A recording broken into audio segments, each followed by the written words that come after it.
Fala, gurizada, sejam bem-vindos aí a mais um episódio do Nericast, segundo episódio. Eu sou... Olhar direto na câmera, tá? 1, 2, 3 e... Fala, gurizada, sejam bem-vindos aí a mais um episódio do Nericast, aquele podcast onde a gente vai falar sobre fisiculturismo natural, sobre o lifestyle natural, sobre tudo isso que envolve a musculação sem uso de esteroides, sem uso de qualquer fármaco, que seja ali para aumentar a tua performance ou te promover ganhos estéticos, tá? Então, se tu escolheu esse caminho, se tu escolheu o caminho mais difícil, escolheu o caminho natural, fique aqui até o final, tenho certeza que tu vai conseguir tirar muito proveito das informações que vão ser trazidas aqui, tanto de cunho informativo, quanto até mesmo da trajetória do nosso convidado de hoje, que é o Samuel, o faxineiro, muito conhecido aí por levantar carros, estacionar os carros, né? Como é que tá, mano? Tudo certo? Inimigo número 1 da baliza. Ele E aí, mesmo. tudo bem? Tudo certinho? Prazer, me chamo Samuel Almeida. Tô aqui a convite do Brunão, participar do Nericast, mano. Prazerzão estar aí com você, Bruno é meu brother. Inimigo número 1 dos venenos. Então vai ser muito da hora nosso papo hoje, com certeza aí. Dali, mano. Cara, tem muitas coisas que eu quero falar contigo hoje, mas a primeira delas é que eu acho que a maioria do pessoal talvez não saiba, porque tu estourou realmente ali, o pessoal foi te conhecendo mais pela questão das cargas que tu movimentava, o que é muito ligado ali à tua trajetória no powerlifting, né? Mas quando tu começou nessa questão, nessa função de musculação, tudo isso, tu iniciou de uma forma similar a pessoas como eu, o Ícaro, o Alfredo, buscando realmente um físico mais estético, né? Então indo mais pro lado da hipertrofia em si do que do power. Como é que foi? Por que tu começou a treinar? Como é que foi esse teu encontro com os treinos? Com toda certeza, quando eu comecei, eu não tinha nenhum objetivo de ser competidor ou atleta de powerlifting, né? Eu iniciei justamente porque eu era muito magro, muito alto, muito magro. Então, era esquisito, né? Parecia um bonecão de posto, sei lá, um Enderman. E aí ficava estranho. Então, eu comecei a treinar para poder ter um físico mais bonito, né? E ser esteticamente agradável aos olhos. E aí eu tinha muitas inspirações, né, de físicos bacana aí, de gringo. Geralmente eu gostava muito de acompanhar os gringos na época, era adolescente e tal. Só que aí comecei a treinar, comecei a desenvolver, demorou bastante. O Brunão, que é alto, também deve ter tido esse problema, demora um pouquinho assim a mais, né? Mas. Ai, aqui. Bati a cabeça lá atrás. Demora um pouquinho a mais, assim, para a gente poder desenvolver, né, o físico e tudo mais, mas vale a pena. E quando eu estava já ali uns 3 anos treinando já firme na musculação, né, com base em hipertrofia mesmo, querendo buscar o melhor físico possível que eu conseguisse ter de forma natural, né, nunca, desde o começo nunca tive interesse em utilizar hormônios, justamente pelos meus pais, meu pai treinar já há muito tempo, ele já tem muito conhecimento sobre o assunto, ele sempre falou comigo desde cedo que não valia a pena e eu acreditei, né, e eu seguia muito a palavra dele, sempre admirei muito meu pai, um homem muito sábio. E aí eu nunca tive interesse de hormonizar desde o começo, mesmo quando eu buscava só fins estéticos. E aí, beleza, fui, né, treinei para hipertrofia, fui aos poucos construindo massa magra, ganhei peso pra caramba, comecei a treinar, eu pesava tipo 65, 64 quilos, com quase 2 metros de altura, mano, era esquisito, tá ligado? E aí eu botei massa, assim, com força. Hoje eu peso já quase 100 quilos, né? Mas eu lembro que nos primeiros meses de hipertrofia, os primeiros anos, desculpa, de hipertrofia, eu consegui adquirir uns 20, 30 quilos tranquilo. Então foi um processo, assim, bem maçante de ganho de peso e tal, comendo muito. E aí consegui adquirir um físico bacana, graças a Deus, consegui parecer melhor, ficar bonito pelado. E aí, quando eu já tava com o físico legal, eu fui e, tipo assim, falei, mano, beleza, e agora? O que eu faço com o físico, tá ligado? Beleza, consegui. O objetivo tá legal, tá bacana, dá para melhorar, dá, mas será que eu consigo fazer alguma coisa a mais? E aí, despertou uma paixão antiga que eu tinha desde criança também, que era o lado da força, de tipo não conhecia o powerlifting, nada do tipo, mas o lado da força, por exemplo, eu vi um programa chamado O Homem Mais Forte do Mundo na televisão com meu pai. E aí eu vi os gordão lá levantando carro, jogando barril para cima, tombando as coisas. E eu achava aquilo muito doido. E aí, na hora que eu já tinha um físico legal e tudo, eu percebi que eu estava um pouquinho mais forte, eu comecei a ter curiosidade. Tipo assim, até onde vai a minha força? E aí eu comecei a pegar umas cargas maiores na academia, fui indo aos pouquinhos, aí vi que eu levava um pouco mais de jeito com o nicho da força, comecei a produzir conteúdo. E aí ainda focado no nicho estético, né? Mas com agora os exercícios pegando um pouco mais de carga, produzindo um conteúdo ali ou outro de força, né? Tipo, usando o peso que eu pegava na época, que nem era muita coisa, mas eu achava que era muita coisa. E aí usando isso também para criar conteúdo.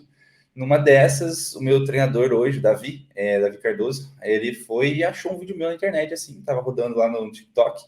E aí ele viu o vídeo meu pegando umas carguinhas legais lá, devia ter um.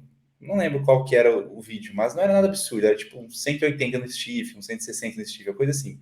E aí ele achou legal e mandou mensagem no Insta, falando, cara, gostei do vídeo, vi que tu tem uma força bacana, você já conhece powerlifting, já se interessou, gostaria de conhecer, né? Eu sou treinador e tal. Safado começou ainda tentando me vender a consultoria dele, mano, tá tentando então, me vender a consultoria.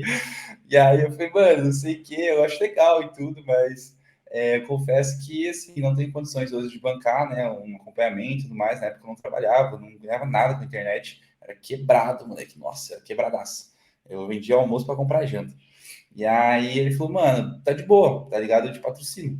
Você me divulga então, e aí eu te dou a consultoria. Aí acreditou em mim, mano, e começamos o trabalho, tá ligado? Alguns meses ali, vai, vem. Aí uns 3, 4 meses com treino já periodizado com base no powerlifting, né? Eu acabei transicionando um pouco e eu ficava perdido nesse meio termo de, pô, será que eu quero ser bodybuilder ou será que eu quero ser powerlifter?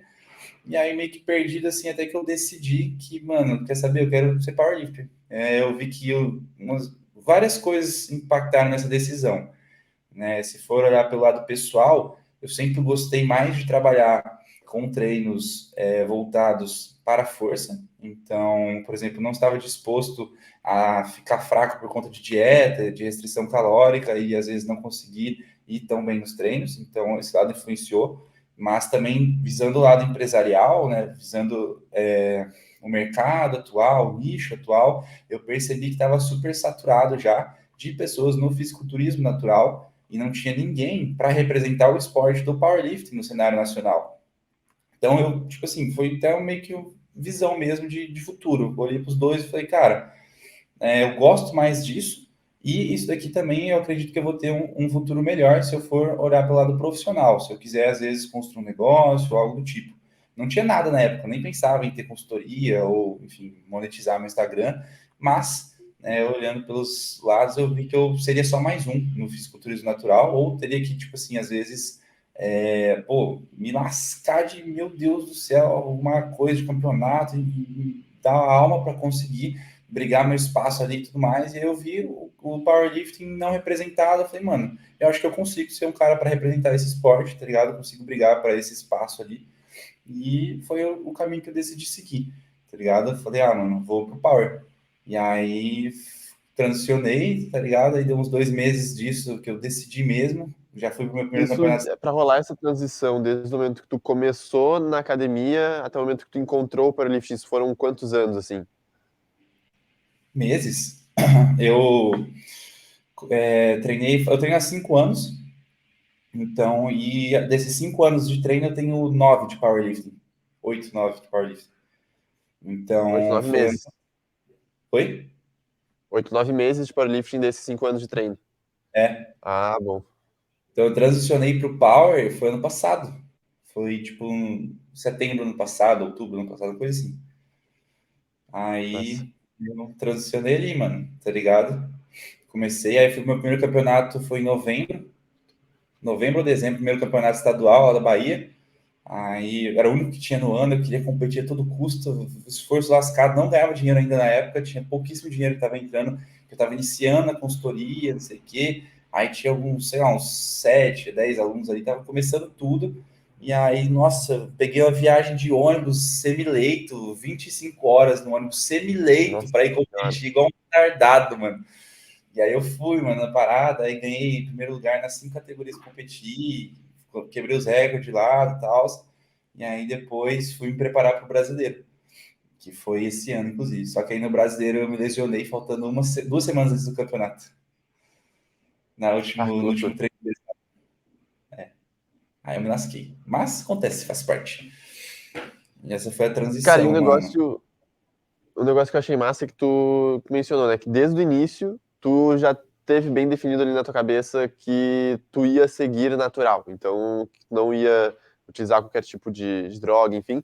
E isso é algo, conversando ali com, por exemplo, ontem eu gravei com o Jaime, em alguns outros momentos já troquei ideia com o Ícaro, que isso era meio que diferente ali para outras pessoas, né? Então, em algum momento teve essa ideia na cabeça, por exemplo, eu já tive essa ideia, o Ícaro já teve, o Jaime no início já teve, e aí depois que começaram a se questionar de, pô, será que faz sentido utilizar algo? Bah, na real não faço porque eu vou ter que abdicar de saúde, ter que levar, enfim, vão ter outras coisas ali que vão ser prejudicadas, mas tu desde o início já tinha isso bem definido. E tendo isso bem definido, eu queria entender também, até porque tu é uma pessoa que é muito religiosa, né?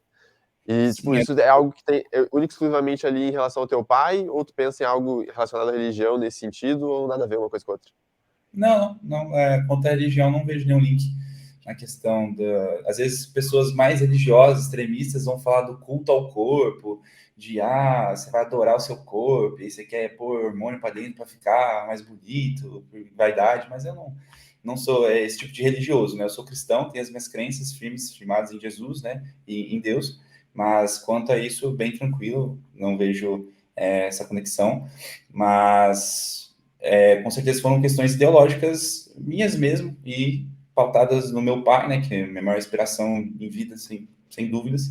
Então, sempre percebi que, tipo, se meu pai conseguiu, meu pai, ele treina há muito tempo também, ele já tinha um físico bem legal, tal, e aí eu falei, mano, seu pai é forte, ele conseguiu tudo isso aí, sem nunca utilizar hormônios, eu consigo também, e é isso, mano, se ele fala que é errado, eu acredito completamente nele, se ele fala que eu vou pagar o preço disso lá na frente, eu acredito completamente nele, mesmo na época que eu não tinha capacidade de formar uma opinião, quando eu era muito novo, por exemplo, criança, entendeu? Então, nunca. Quando eu já tinha capacidade de formar opinião, eu já tinha todo um respaldo ali construído, enfim, que não queria mesmo, não iria.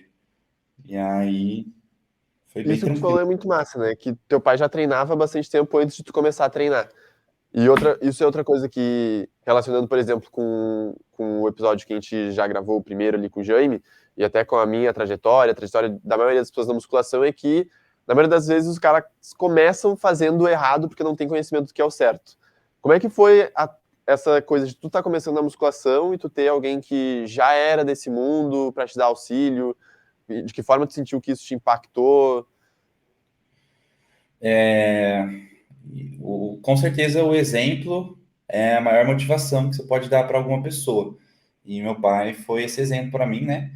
Eu olhava a disciplina que ele tinha com os treinos, com a alimentação. Eu nunca fui um cara. Meu pai nunca foi de beber, nunca foi de fumar, sempre foi firme ali com a questão em relação ao cuidado da saúde e muito disciplinado quanto aos treinos. Então ele sempre, pô, eu via ele acordando 5 da manhã, às vezes 5:30 da manhã, antes do trabalho ali, para poder ir treinar, só para poder encaixar os treinos e tudo mais. Então a disciplina dele me motivava, eu já olhava e falava, pô, eu quero ser assim. E aí eu via também a questão do físico, dos resultados, dele ser forte. Sempre tinha essas brincadeiras de pai e filho de lutinha, né? E eu falava, pô, mano, preciso treinar para conseguir ganhar dele na luta, porque senão eu vou apanhar, tá ligado? E a gente ficava brigando de lutinha na cama, essas coisas assim, de criança e pai, enfim. E aí sempre teve essas motivações, assim, para que ele foi cultivando, né, na minha vida, na vida do meu irmão também, com relação a cuidar da saúde, a ter um esporte ali para você ser saudável, enfim. Então, com relação às técnicas também foi importante. Meu pai não é professor de educação física, mas ele treinou muito tempo, então ele já se machucou, já fez um monte de cabeçada aí na academia. E aí ele tá mó preocupado comigo também, que eu fico levantando o carro, fazendo um monte de besteira aí, peso na mão. Tudo preocupado também, que ele já se lesionou muito, né? E aí eu fico, não, calma, pai, eu sei, tá tudo bem, eu tô tomando cuidado. Então, com relação às técnicas, ele já tinha um bom conhecimento também. E aí, às vezes a gente marcava os treinos juntos, quando batia os horários, ele me instruía sempre. Né? Então, foi bem bacana essa questão do suporte. Sem dúvidas, é algo que eu quero trazer para a minha futura família, para os meus futuros filhos, sim, sem sombra de dúvidas. Tudo que eu faço hoje é já pensando em como que eu vou influenciar positivamente a minha próxima geração, né? Continuação da minha geração. Cara, e um dos pontos que eu queria ver contigo, justamente sobre essa questão que tu falou, que desde a gente já teve um pouco essa visão de que, pô, tá faltando alguém pro nicho ali do powerlifting, né? Então já tinha uma gurizada levando à frente ali a bandeira do fisiculturismo natural, dessa questão mais usando a estética e tal. mas não tinha ninguém do Power. Como é que tu te vê hoje em questão de posicionamento? O que tu se vê? Tu se vê mais como influenciador, como atleta de powerlifting? Tu se vê muito como os dois? O que tu pretende para o futuro? Tu pretende realmente ser um atleta, seguir carreira de atleta? Ou, pô, minha parada é mais ser um influenciador, mas que leva a bandeira do powerlifting para frente, mostrando cada vez mais para a gurizada? O que são os seus objetivos pro futuro nessa função de ser atleta, influenciador? Essa é uma pergunta muito boa, mano, porque inclusive é o que eu preciso sempre conversar com o Davi para a próxima periodização. O que a gente vai montar, como que vai ser os treinos agora. É uma pergunta excelente, mano. E, tipo, realmente eu não pretendo hoje, assim, eu não me vejo como uma referência de atleta do powerlifting, assim, 100% atleta, meu foco é ser atleta, não. Eu me vejo muito hoje como a questão de ser um influenciador do esporte e poder levar o conhecimento do meu esporte para outras pessoas, né? Então, os meus treinos hoje, por exemplo, já não são mais voltados aos campeonatos. Os campeonatos são consequências, faz parte, né? Eu, enquanto influenciador do powerlifting, eu tenho que estar ali presente nos campeonatos. Mas meus treinos hoje, por exemplo, não são voltados nenhum ao campeonato em si. Todos os meus treinos hoje são voltados a eu não me matar quando eu estiver levantando um carro, entendeu? Quando eu estiver levantando 220 com a mão, quando eu estiver fazendo besteira para a internet, entendeu? Besteira. Enfim, são treinos específicos hoje para eu não me lesionar sendo um influenciador, né, que tem um papel aí de levar o esporte powerlifting crescer. Com certeza já gerei um grande impacto no cenário do powerlifting, no cenário nacional, não tenho dúvidas disso, com os conteúdos do faxineiro, até que eu tinha produzido antes no Nicho da Força, mas eu acredito que daqui para frente só tende a potencializar isso, né, esse alcance do powerlifting, e eu tenho certeza que hoje o meu papel principal é mais como essa questão de influenciador do que propriamente como atleta. Claro que eu tenho que levar a vida de atleta junto, conciliar isso ali, né, para eu poder ser um exemplo não só para os meus seguidores, mas também para os alunos que eu tenho da consultoria, mas o foco principal hoje é a questão de influenciar a próxima geração mesmo. Massa. E uma coisa que tu pontuou também, que, por exemplo, tu falou que teu primeiro campeonato não tinha muita estrutura ainda, pegou um ônibus ali para 25 horas em semi-leito para conseguir competir, e hoje tu, pô, já tá ali com 415 Tá? seguidores, 415 mil seguidores no Insta. Acho que por Então, aí. tipo, a estrutura, imagino que tenha se transformado, né? Hoje as condições são melhores, então tu consegue identificar qual foi o ponto de virada para tu ter, pô, aqui as coisas começaram a escalar, começaram a melhorar, consegui começar a criar uma estrutura melhor. O quão diferente é a tua estrutura hoje no sentido tanto de trabalho, exemplo, como o que era o teu trabalho lá atrás, quando estava começando, como é o teu trabalho hoje, o que isso impactou de diferença na tua vida?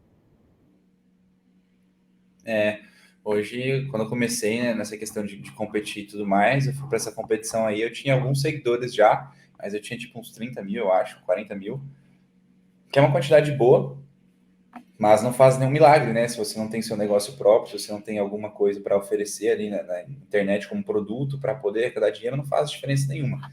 Eu ganhava alguns patrocínios já, mas por permuta, tipo da Bold, de alguma outra marca lá, mas por permuta, então não era remunerado. Então, financeiramente, eu não tinha condições, né? E aí foi sofridão esse começo, mano, com toda certeza, mas eu já estava acostumado, porque eu saí de casa muito cedo. Então, eu já estava acostumado a passar perrengue, tá ligado? Pouca grana. Nesse período aí, tu já não morava mais com teus pais, desde o primeiro campeonato, exemplo, já morava sozinho. Eu moro sozinho desde os 15, 16 já, saí de casa bem cedo, né? Caraca, mano, muito cedo, velho. Então, eu saí bem cedo, assim. Aí eu estava acostumado a passar perrengue, a ter tudo contado, dinheiro. Enfim, às vezes, meu Deus, vou morrer aqui com alguma coisa, apelar pro meu pai, ou às vezes estava com vergonha de pedir pro meu pai, pedir pra minha tia, tá ligado? Tipo, faz um pix aí pra eu comprar uma cartela de ovo, tá ligado? Então, Ah, assim, tá, com mas certeza. e esses 16 anos tu saiu tu por conta própria, tu mesmo tendo que trabalhar ali pra te virar pra bancar a tua vida fora de casa já. Sim, sim. Meus pais, eles me ajudavam com aluguel. Já é, nossa, era um sustento e tanto, tá ligado? Eu morando aqui em Sim. Vitória, eles me davam um apartamento, que tinha um prédio da família, bem antigo o prédio, mas era um lugar para eu morar, entendeu? Não era um lugar confortável, como hoje, graças a Deus, eu tenho condições de viver no apartamento meu e tudo, mas era, pô, salvava já bastante coisa, assim, porque se tivesse que pagar o aluguel, eu tava lascado. Então, tava já acostumado com essas condições de passar perrengue. E aí, Até me perdi onde que nós estava mesmo. Ah, tá, a De virada onde de foi chave. esse ponto de virada, isso?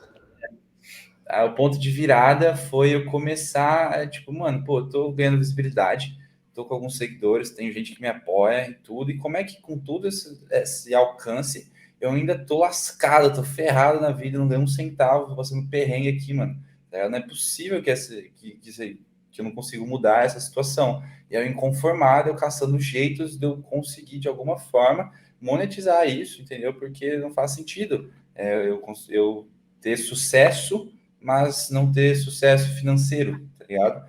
Então eu comecei a buscar meios de monetizar, meios, e aí eu já, desde muito cedo, sempre ajudei, né, meus amigos a treinarem. Então eu sempre busquei muito conhecimento quanto à musculação, contra treinos, contra exercícios, então eu já tinha muita noção de treino, de ajuda, essas coisas assim.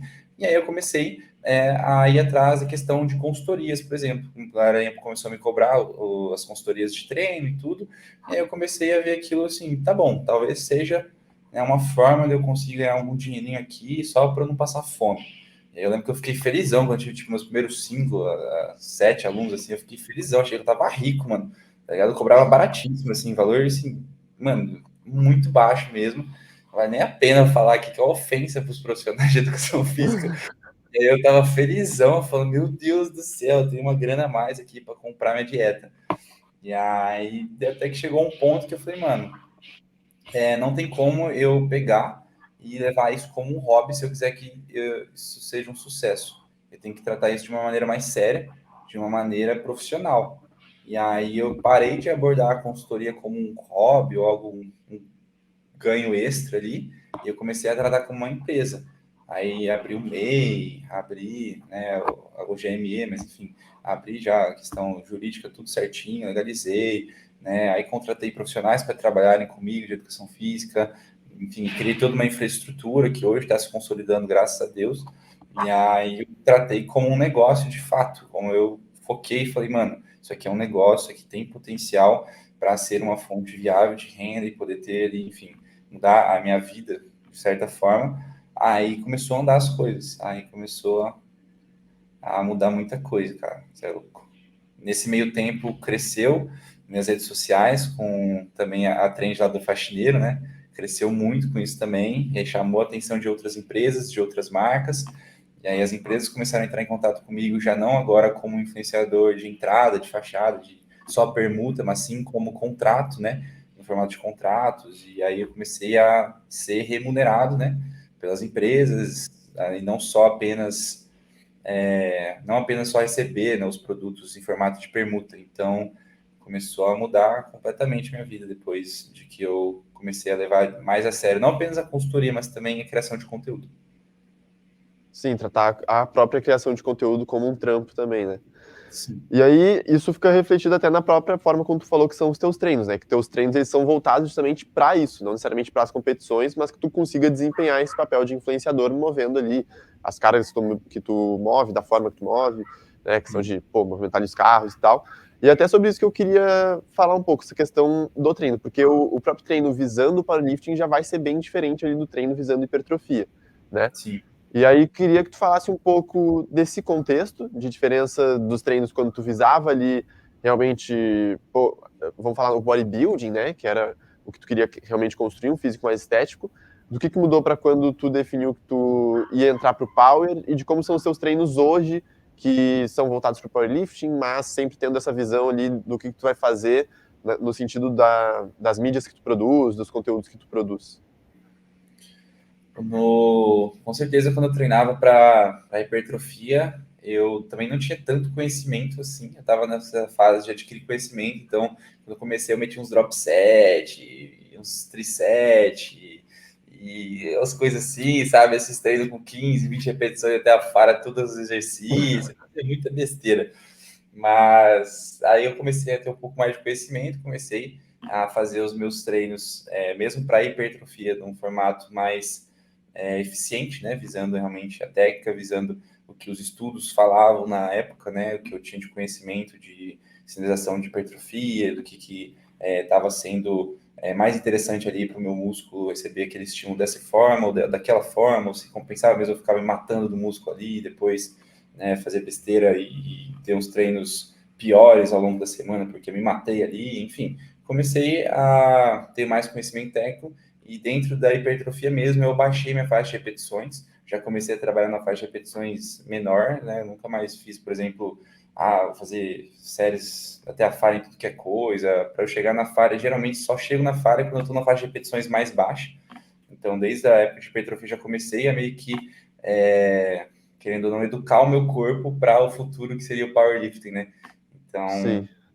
aí, beleza, já estava acostumado a trabalhar até a falha, entre aspas, ali, quando ia acontecer uma faixa de repetições mais baixa, isso me possibilitava pegar mais pesos, né? E aí ocorreu a transição, que eu comecei a pegar mais peso, né? E aí apareceu o Davi, ocorreu toda essa transição, passei a treinar para o Power.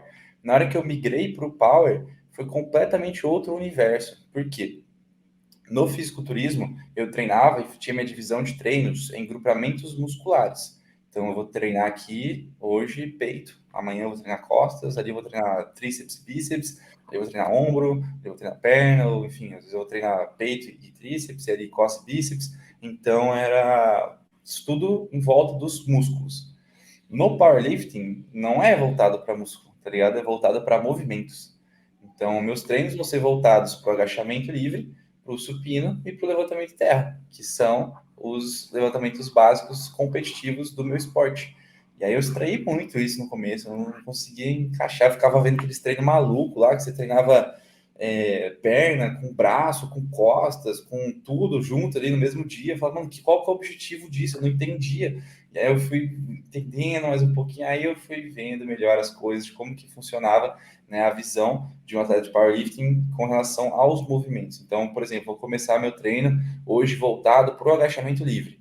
Então, logo de cara, eu vou ter ali minhas mobilidades, vou ter meus exercícios de ativação principais para o agachamento livre, vou para o agacho. Na hora que eu saio do agacho, eu vou fazer os auxiliares, mas esses auxiliares são para o agachamento livre, tá ligado? Não vai ser auxiliar para perna, por exemplo. Porque eu uso a perna no agacho, então eu vou fazer auxiliar para agacho. Não, você vai fazer auxiliares para o agachamento livre. Então, você vai usar as pernas? Você vai, mas você também usa costas. Como é que você estabiliza a barra lá com uns 500 mil quilos nas costas? Você não tem uma musculatura de paravertebrais bem fortalecida, ou superiores, né, da dorsal bem legal, enfim. Então, beleza, fortalece isso também. E aí, precisa ter um core também bem. Então, tipo, auxiliares para os grupamentos envolvidos no movimento. E aí, isso foi uma transição bem doida, assim, para eu pegar e acostumar, mas ele acostumou. E aí, hoje, que é o treino voltado para a criação de conteúdo, ainda é bem voltado, é bem parecido ainda com o modelo do powerlifting, mas eu, por exemplo, fico períodos maiores em blocos de hipertrofia ou blocos de força, onde eu continuo fazendo exercícios além do agachamento subindo terra, porque dentro da periodização do powerlifting a gente tem alguns blocos que a gente, principalmente antes de competição, a gente fica fazendo só agachamento, supino e terra. Agachamento, supino e terra 3 vezes na semana, só isso. Eu treino esse. Então, isso daí não é interessante, por exemplo, para criação de conteúdo, porque eu vou ficar só postando agachamento, supino e terra, vou Sim, deixar fica de algo evoluir. muito engessado. Eu vou deixar de evoluir outros grupamentos musculares, deixar de fortalecer algo específico que eu precisava para levantar um carro ali na rua ou algo do tipo, né? Ou fazer uma remada pesadona para postar alguma coisa, enfim. Então não é tão interessante. Por isso, esses blocos meus tendem a ser hoje bem menores, bem curtos mesmo, só ali um mês antes da competição, e eu faço o mínimo de competições possíveis no meu ano, justamente para não atrapalhar tanto nessa área de criação de conteúdo.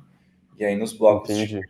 e aí de força eu valorizo bem mais para eu poder criar mais coisa. Entendi. E em relação à frequência, tu notou muita diferença de frequência de treino em relação a quando tu treinava mais voltado para hipertrofia e agora para o power? Pô, eu notei, mas não tanto em função de o teu treinamento ele ser um pouco diferente de algo realmente 100% voltado para a competição. Por exemplo, porque tu falou agora, pô, o período pré-competitivo ali vai ficar treinando só 3 vezes na semana, né? Então, como é que foi essa diferença no início e aí depois quando tu transicionou, tipo, focou mais realmente para produção de conteúdo, sentiu mais uma diferença nessa questão de frequência? Então, quando eu treinava focado no powerlifting, com certeza a frequência me pegava bastante, eu ficava preguiçoso, né? Porque era ali 3 vezes só na semana, né? Eu ficava, enfim, 4 dias da minha semana à toa, brisando, olhando pro teto, olhando pro céu, surtando em casa.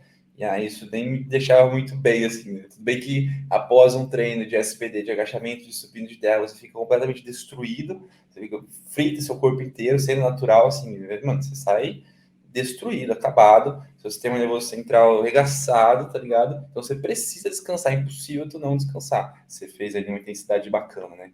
Então, com certeza eu ficava mais preguiçoso, eu ficava mais tempo assim à toa, sempre quebrado. E aí, hoje, para a criação de conteúdo, eu consigo treinar mais vezes na semana, né? Porque eu não faço mais, por exemplo, agachamento, supino de terra tudo no mesmo dia, igual um maluco, uma intensidade mais alta. E aí eu consigo treinar pesado, sim, nesses dias, mas treinar numa frequência maior. Então é bacana. Mas eu sempre, mesmo em bloco de hipertrofia e em bloco de força, sempre treinei na frequência, acostumei meu corpo a treinar numa frequência maior, de 5 a 6 dias na semana. Então é bem tranquilo essa parte. E aí é estranho para mim quando eu tenho que treinar só 3 vezes, por exemplo. Muito estranho. Entendi. Mas, de novo, esses 5 a 6 dias, tu treina dessa forma porque tu sente que é a forma que o teu corpo tá mais otimizado, ou é por uma questão de realmente, pela produção de conteúdo, é a forma com que tu consegue otimizar melhor o teu treino? É a forma como eu consigo otimizar melhor meu treino, que se tornou a forma como meu corpo se acostumou. Porque às vezes eu tinha Entendi. muita coisa para fazer nos treinos para poder conciliar essa questão da criação de conteúdo com o powerlifting, né, de fazer os agachos, supinos, os terras, os auxiliares para aquilo, e também a parte, treinar um pouco de grupamentos musculares específicos para criação de conteúdo, ficou muita coisa. E aí eu não conseguia, por exemplo, fazer um treino mais simples, entre aspas, né, com menos coisa, assim, e poder, sei lá, ter 4 treinos por semana, entendeu? E eu, 4 Entendi. treinos e aí fazer um revezamento, entendeu? Tipo, treina 3, descansa 1, treina 2, descansa 1. Então, isso não conseguiu ser aplicado a mim justamente por esse volume alto de coisas a serem solicitadas nos meus treinos. Entendi. Massa. Cara, e falando agora um pouco justamente sobre as tuas referências do Power, né? Trazendo um pouco esse mundo do powerlifting mesmo. Então, tipo, imagino que aqui no Brasil tua referência seja o Davi, né? Que é, pô, na nossa cidade o cara é absurdo, um monstro. Mas a partir do momento que tu começou nesse mundo, tu falou que tu acompanhava mais pessoal gringo, quem começou a se espelhar, em quem tu se espelha? Tu costuma acompanhar esse tipo de competição? Do powerlifting, você disse. Isso. Eu gosto muito de acompanhar. Deixa eu mandar uns arrobas aí para o Felipão lançar na tela para nós. Tem o Jamal, um cara assim, sensacional, gringo, porque Jamal, ele o Felipe já tá do procurando aqui. Jamal Browner. É isso, mandei no chat aí, vê se é isso. Ele é muito bravo, mano, porque ele é um deadlift specialist, né? A gente chama no nosso esporte, por exemplo, o deadlift specialist é aquele cara que tem o deadlift, assim, sobressai aos outros dois lifts, que seriam o agachamento e o supino, e aí ele é muito forte no terra. Então a anatomia dele já é favorável, os braços são mais compridos, ou às vezes tem muita força nas costas para estabilizar, para conseguir ter um terra pesado. E aí eu me inspiro muito nele, porque eu também sou um deadlift specialist, né? Meu lift mais forte é o deadlift. Então eu ganho competições no terra. Né? Eu não ganho a competição no agachamento, no supino. Eu faço eles ali porque eu tenho que fazer. Né? Eu faço o melhor que dá, mas eu ganho competição no terra. E aí esse cara aí, ele Entendi. meteu um 501, mano, em terra sumô, muito louco. Tá ligado? Olha os 500 quilos dele aí.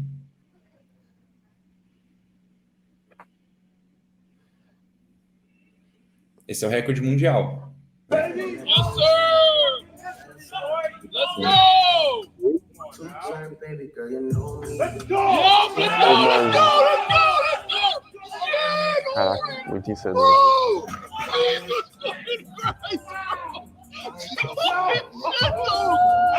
Mano, e aí agora eu fiquei com uma dúvida. Essa questão, por exemplo, tu falou que tu ganha os campeonatos no terra. Como é que funciona o campeonato de powerlifting? Tu tem que obrigatoriamente fazer os 3 movimentos? Ou tem campeonato de power que é só terra? Tu pode te inscrever numa categoria que seja só terra? Como é que funciona?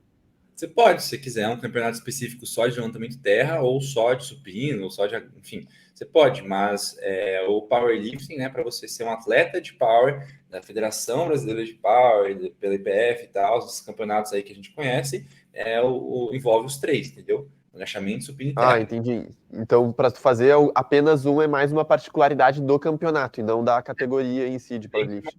é como se fosse um campeonatinho à parte, entendeu? Mas não é Entendi. tanta relevância, tá ligado? Pra gente do esporte, a gente olha para isso como se fosse só uma brincadeira à parte, entendeu? Então, se você faz só campeonato de terra ou só campeonato de supino, você não vai ser tão relevante assim no nicho, tá ligado? Entendi. Então, é os três. Cara, e aí, de novo, voltando um pouco mais para essa questão própria do powerlifting e do modelo de treino, modelo de periodização. Tu, por exemplo, falou que o terra, ele é hoje o teu movimento mais forte. Em função disso, tu treina mais agachamento e supino do que terra, ou não? Tu te mantém mais no terra para deixar ele ainda mais forte? Tipo, tu elenca essas prioridades? Como é que funciona? Porque no bodybuilding, por exemplo, a gente tem muito essa coisa de, pô, é muito a questão da harmonia, né? Então, se a gente tem um ponto fraco, a gente dá mais atenção pro ponto fraco para ele se equiparar ali aos pontos fortes. Só que no Power eu fico pensando, tipo, é tipo uma regra de 3 que se faz, né? Em relação ao peso e as cargas que tu movimentou. Então, eu fico pensando, pô, às vezes o ponto fraco tá ali e tu não consegue melhorar muito o ponto fraco, mas tem um ponto forte que pode ser melhor. Como é que se distribui esse foco, assim? Ou não tem muito isso? É tipo, o ponto tá fraco, bate em cima do ponto fraco, tem ponto forte que pode melhorar, bate em cima dele também e consegue organizar isso muito bem na periodização. No body, né? Eu lembro até uma época que eu te acompanhava já no Insta e tu falava que você não tava treinando mais braço, porque tava muito forte já a questão do bíceps, tríceps, e tu queria que sobressaísse ombro. E aí tu parou de treinar braço por completo e só treinava ombro. Acho que eu lembro, teve uma época disso, não teve? Isso, exato. Tu acompanhava nessa Quando era Men's Physique, que precisava gerar aquela desproporção maior. a gente acompanhava nessa época. Eu nem era famoso ainda, mano, mas eu curti já teu trampo desde lá. E aí Massa, pô.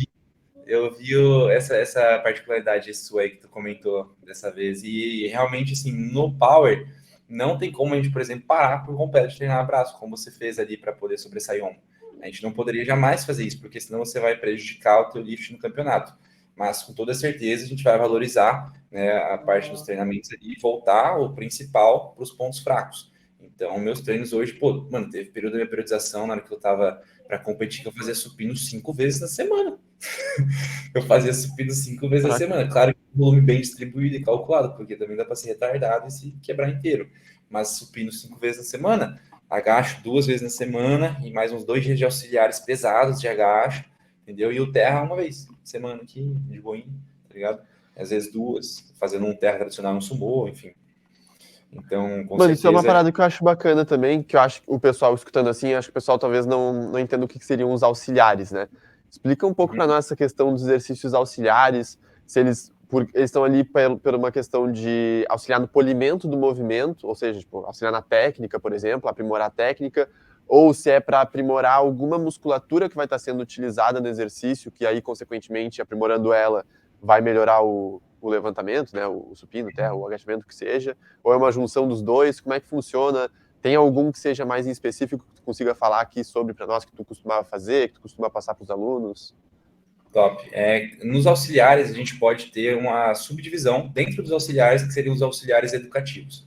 E aí, os auxiliares, aí você, sim, envolve a questão de grupamentos. Quando eu falo auxiliares, eu estou falando da questão de grupamentos musculares envolvidos no movimento. Então, o meu auxiliar para o agachamento livre vai ser o agacho frontal, que eu dou um foco ali maior em quadríceps, e vou também trabalhar a questão de manutenção de postura, né, por meio da estabilização frontal aqui, que usa muito para vertebrais, para não ir para frente. Então, já algo mais voltado à musculatura. Outro auxiliar bacana para o agacho seria, por exemplo, o leg press, trabalha potência, entendeu? Sem joelheira, sem nada, porque senão tu acaba meio que usando um recurso ali que deveria ser utilizado só em competição ou em cargas maiores dentro do agacho. Esses são, por exemplo, auxiliares para o agachamento livre, entendeu? E aí, agora, um que você falou, por exemplo, de mudar o exercício para ser um auxiliar ali, não sei o quê, esse aí seria meio que um auxiliar educativo e seria movimentos específicos que a gente chama. Então, por exemplo, eu tenho um ponto no meu levantamento terra que na hora que eu estou saindo do chão, aí ele começa a travar aí mais ou menos um pouquinho abaixo do joelho. Aí ele trava ali e eu sempre vejo que o meu aluno ele briga nessa posição específica e não sabe o que ele faz ali, e aí depois consegue, depois de muita briga, continuar o movimento.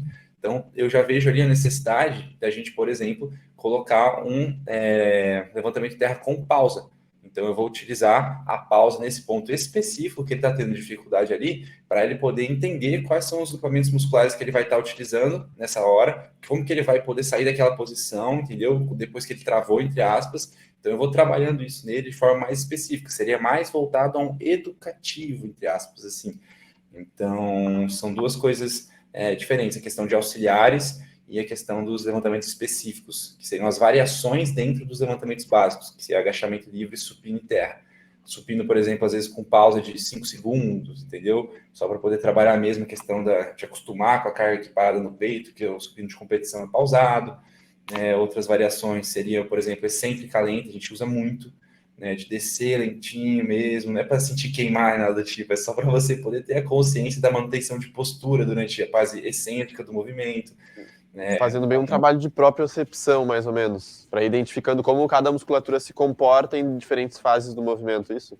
Exato, porque no powerlifting, mano, por exemplo, no bodybuilding, você vai sempre ter, né, um foco do músculo específico naquele movimento. Então, você quer fazer o supino, você quer sentir o máximo possível do teu peitoral, o máximo concentrado naquela musculatura que você quer trabalhar. No power, você vai usar o corpo inteiro no supino, meu brother. Você vai usar costas no supino, você vai usar quadríceps no supino, você vai usar panturrilha no supino.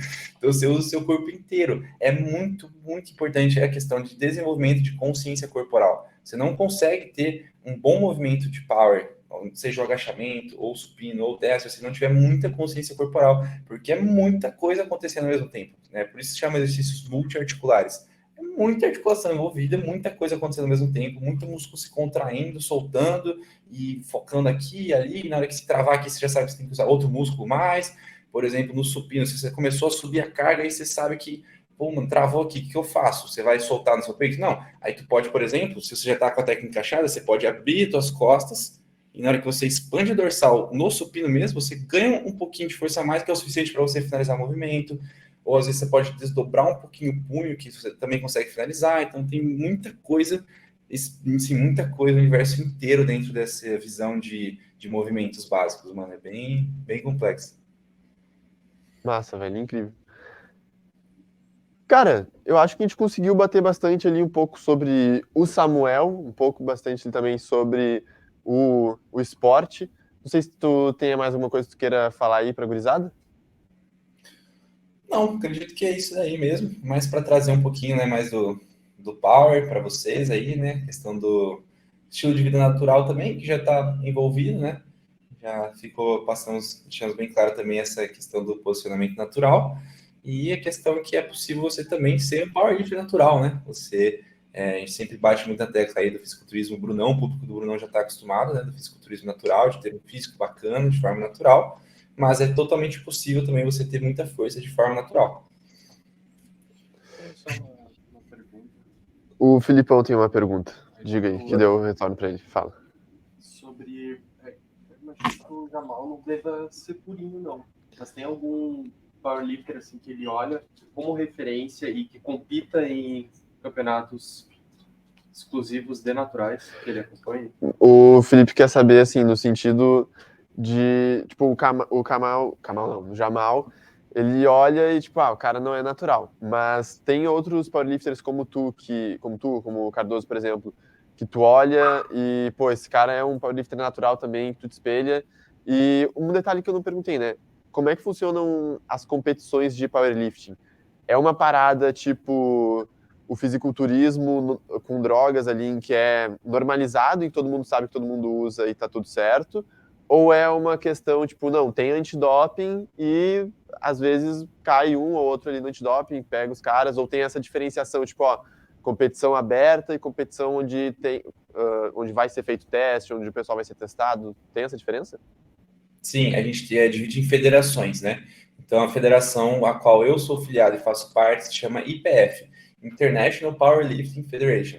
Então, essa federação, ela tem exames antidoping. Então, ela tem ali o exame de doping e ela é testada. Então, a federação é exclusiva para atletas naturais. Já outras federações, por exemplo, a GPC aqui no Brasil, que já deve ter ouvido falar, enfim, chama GPC, é uma federação que não é testada, por exemplo. Então lá você pode competir, sendo natural se você quiser, mas é burrice, né? Então a maioria dos atletas hormonizados deixa para competir nessas federações que não tem teste, né? Não tem exame de doping. Então, a gente tem sempre essa divisão de federações, né? Quanto à federação natural, o Felipão pediu ali uma referência de atleta que não utiliza hormônios, é porque o Jamal é muito bravo mesmo, e mesmo utilizando, ele é uma referência de movimentos, né? Que a gente gosta de ver muito alavancas que ele utiliza, enfim, a questão técnica dele é muito bonita.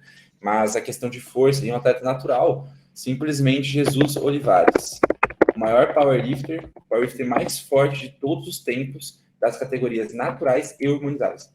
Ele é powerlifter natural, ele compete pela IPF e ele é simplesmente o maior atleta de powerlifting, o atleta de powerlifting mais forte da história até hoje. Ah, eu tô ligado, eu vi esse cara nos stories dos stories do Cardoso, pô. Quando ele tava vendo a competição lá, que o maluco entrou e destruiu tudo. O melhor do mundo não usa bomba. Muito fera, velho. Pega o gasto dele aí de quase 500 quilos, pô. Acho que tá lá no início. Esse daí, de 1036? Acho que é esse. Clica aí. 1036 libras. 470 quilos de joelheira. Não tá usando faixa, joelheira. Com faixa ia ser mais de 500 suave. 600, sei lá. Caraca, velho. Incrível, velho. 270 no supino. Pausado. 410 no terra, sem strap. Nossa. Fez nada, nem fez força. Esse daí, por exemplo, é um squat specialist, que é igual o Cardoso. Os caras são muito bons no agacho, tá ligado? O agacho do Cardoso é mais forte que o terra dele. Entendi. Muito massa. Fera. Cara, muito bom o Filipão ter falado isso, que senão é algo que ter passado e a gente nem bateu em cima na questão das federações. Legal saber que tem essa diferenciação. E, pô, muito massa também esse exemplo que trouxe aí pro pessoal. Até vou seguir o cara depois. Muito brabo. Sam, te agradecer um monte aqui o teu tempo. Tenho certeza que o pessoal vai curtir muito ali, principalmente a parte ali a parte mais informativa também sobre o Power. Teve bastante coisa até que eu mesmo não sabia, então massa demais. Gurizada que curtiu o episódio, não esquece de se inscrever no canal, curtir, deixar teu comentário.